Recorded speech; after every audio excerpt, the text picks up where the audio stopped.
If he survives the war, there is always hope. The enemy has guarded him from you through the first great wave of temptations.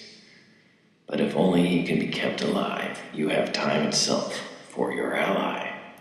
The long, dull, monotonous years of middle-age prosperity or middle-age adversity are excellent campaigning weather.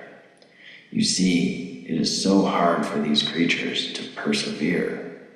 The routine adversity, the gradual decay of youthful loves and youthful hopes, the quiet despair, hardly felt as pain, of ever overcoming the chronic temptations with which we have again and again defeated them, the drabness which we create in their lives, and the inarticulate resentment with which we teach them to respond to it, all this provides admirable opportunities of wearing out a soul by attrition.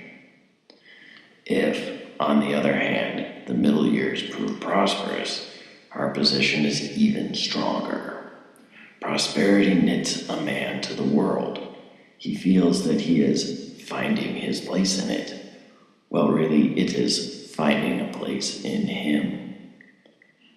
His increasing reputation, his widening circle of acquaintances, his sense of importance, the growing pressure of absorbing and agreeable work, build up in him a sense of really being at home in earth, which is just what we want.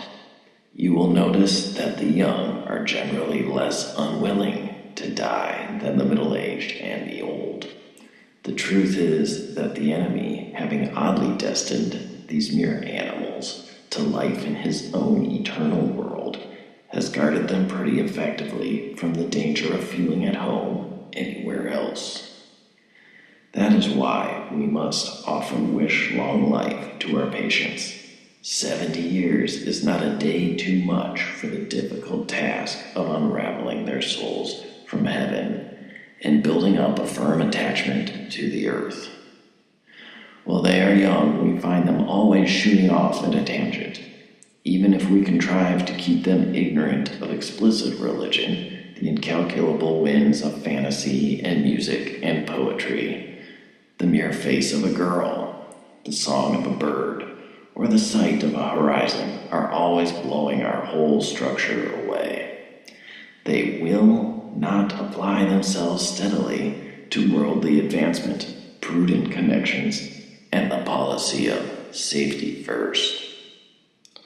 So inveterate is their appetite for heaven that our best method at this stage of attaching them to the earth is to make them believe that earth can be turned into heaven at some future date by politics or eugenics or science or psychology or whatnot. Real worldliness is a work of time, assisted, of course, by pride, for we teach them to describe the creeping death as good sense or maturity or experience. Experience, in the peculiar sense we teach them to give it, is, by the by, a most useful word. A great human philosopher nearly let our secret out when he said that where virtue is concerned, experience is the mother of illusion. But thanks to a change in fashion, and also, of course, to the historical point of view, we have largely rendered his book innocuous.